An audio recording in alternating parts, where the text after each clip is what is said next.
สวัสดีค่ะเพื่อนๆขอต้อนรับเข้าสู่ Inspire ในช่วง Back to Basics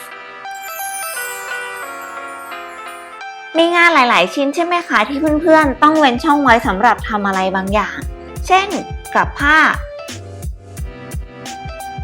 หรือใส่สิ่งของต่าง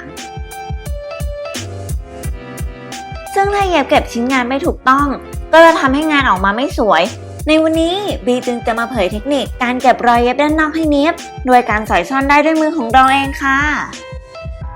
ซึ่งการสอยซ่อนได้แบบนี้จะเป็นการสอยผ้าด้านถูกจากข้างนอกที่พับเก็บริมแล้วให้ติดกันค่ะโดยก่อนอื่นนะคะยึดผ้าด้วยเข็มหมุดหรือการนาวก่อนค่ะจากนั้นร้อยได้คู่มัดปมแทงเข็มจากด้านในจากจุดที่จะเริ่มเย็บเพื่อซ่อนปมแทงเข็มไปด้านข้างที่ขนานกันและขึ้นแบบนี้ค่ะ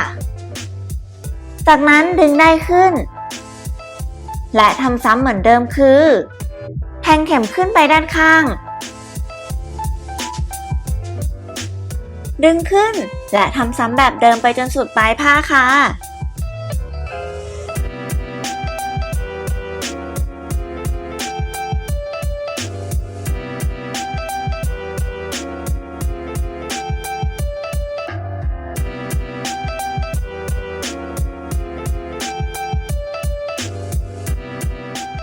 และเมื่อเย็บจนสุดปลายให้ทำการมัดปม